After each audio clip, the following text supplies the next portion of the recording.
चमत्कारी मंदिर की रहस्यमय यात्रा। गांव के बाहर घने जंगल के किनारे एक प्राचीन और चमत्कारी मंदिर था, जिसकी कहानियां सुनकर सभी बच्चों के दिल में उत्सुकता और रहस्य का संचार होता था। कहा जाता था कि इस मंदिर में सच्चे मन से मन्नत मांगने वाले की हर इच्छा पूरी होती है। लेकिन मंदिर तक पहुंचने का रास्ता बेहद खतरनाक और जादुई था। केवल शुद्ध हृदय वाले बच्चे ही उस रास्ते को पार कर सकते थे। यही कारण था कि आज तक कोई भी उस मंदिर की यात्रा नहीं कर पाया था। गांव में अमन, राधा और सोनू नाम के 3 दोस्त रहते थे। तीनों बहुत ही जिज्ञासु थे और हर रहस्य की गहराई में उतरना चाहते थे। एक दिन गांव में यह खबर फैली कि मंदिर के पुजारी ने घंटी बजाई है, जो इस बात का संकेत है कि मंदिर तक जाने का रास्ता अब खुल चुका है। एक शाम, जब गांव के सभी लोग भोजन कर रहे थे, अमन की दादी ने एक पुरानी कथा सुनानी शुरू की। वह बोली, कई 100 साल पहले इस मंदिर के देवता ने गांव की रक्षा की थी।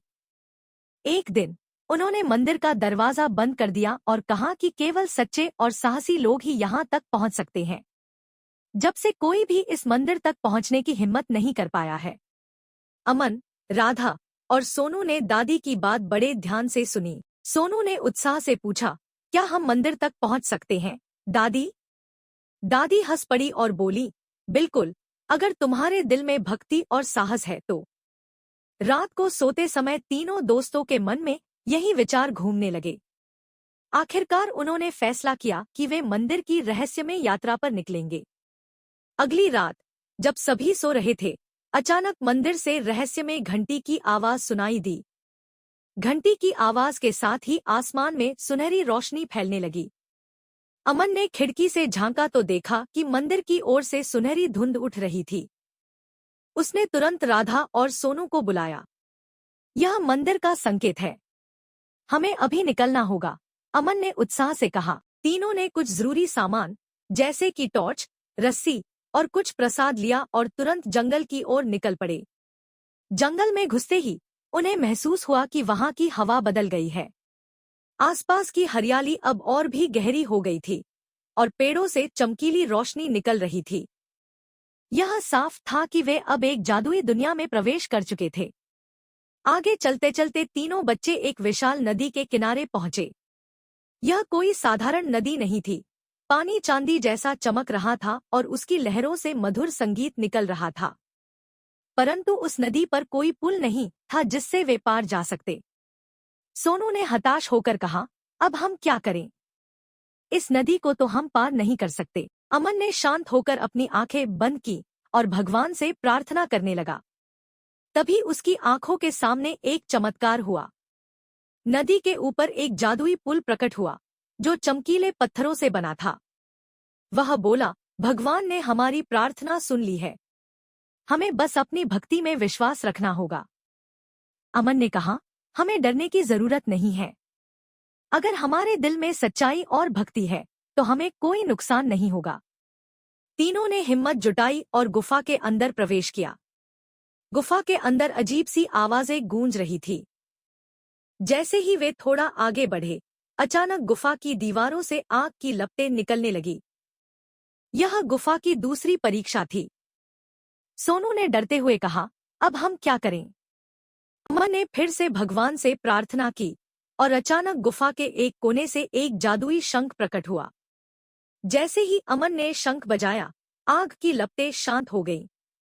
गुफा के अंधेरे में अब रोशनी फैल चुकी थी और वे गुफा के दूसरे छोर तक पहुंच गए। गुफा के बाद उन्हें एक विशाल जंगल के किनारे पहुंचना पड़ा। लेकिन जैसे ही वे जंगल के अंदर प्रवेश करने वाले थे, एक विशालकाय रक्षक प्रकट हुआ। उसका शरीर पत्थरों से बना था और उसकी आंखें आग की तरह जल रही थी। रक्षक ने गरजते हुए कहा, यह जंगल का द्वार है। अगर तुम इसे पार करना चाहते हो, तो तुम्हें भक्ति का गीत गाना होगा। राधा को बचपन से भजन गाने का शौक था। उसने भगवान कृष्ण का मधुर भजन गाना शुरू किया। उसकी आवाज में इतनी मिठास और भक्ति थी कि जंगल का रक्षक शांत हो गया और रास्ता दे दिया। अमन और सोनू ने राधा की तरफ गर्व से देखा और वे तीनों जंगल को पार कर आगे बढ़ गए। यह उनकी तीसरी परीक्षा थी, जिसमें उन्होंने अपनी सच्ची भक्ति और संगीत की शक्ति से विजय पाई थी। आखिरकार तीनों बच्चे मंदिर के पास पहुंच गए। मंदिर का विशाल दरवाजा उनके सामने था, लेकिन यह बंद था। दरवाजे के पास एक पत्थर पर लिखा था, यह दरवाजा केवल उसी के लिए खुलेगा जिसके दिल में दूसरों के लिए प्रेम और सेवा हो। अमन ने सोचा कि वह यहाँ अपने दोस्तों के बिना कभी नहीं पहुंच सकता था। उसने दरवाजे के सामने घुटने टेककर प्रार्थना की, हे प्रभु, अगर मैंने कोई मन्नत मांगी तो मैं चाहता हूँ कि मेरे दोस्तों को भी आशीर्वाद मिले। उनकी मदद के बिना मैं यहाँ तक नहीं पहुँच पाता। अचानक मंदिर का दरवाजा खुलने लगा। तीनों ने हैरान होकर एक दूसरे की ओर देखा। वे समझ गए कि यह उनकी भक्ति और एक दूसरे के प्रति प्रेम और त्याग का परिणाम था। मंदिर के अंदर पहुंचते ही बच्चों ने देखा कि वहां का दृश्य अद्भुत था। भगवान की मूर्ति से स्वर्णिम प्रकाश निकल रहा था और चारों ओर दिव्य संगीत गूंज रहा था। मंदिर के पुजारी ने उन्हें देखकर मुस्कुराते हुए कहा, तुम तीनों ने अपनी भक्ति, साहस और मित्रता से सभी परीक्षाओं को पार किया है। अब भगवान की कृपा तुम पर बरसेगी। तीनों बच्चों ने भगवान के चरणों में शीश झुकाया और अपनी मन्नतें मांगी। अचानक मंदिर में घंटी बजने लगी और एक अद्भुत चमत्कार हुआ। बच्चों के दिलों की सारी इच्छाएं पूरी हो गईं और गांव में चारों ओर खुशहाली फैल गई। अमन, राधा और सोनू ने मंदिर की यात्रा के बाद सीखा कि सच्ची भक्ति, हिम्मत और एक दूसरे के प्रति प्रेम ही जीवन में असली चमत्कार होते हैं। गांव में वे सभी बच्चों को अपने अनुभवों के बारे में बताते हैं और सभी यह समझते हैं कि ईश्वर का आशीर्वाद तभी मिलता है जब हम दूसरों की सेवा और सच्चाई के मार्ग पर चलते हैं। समाप्त।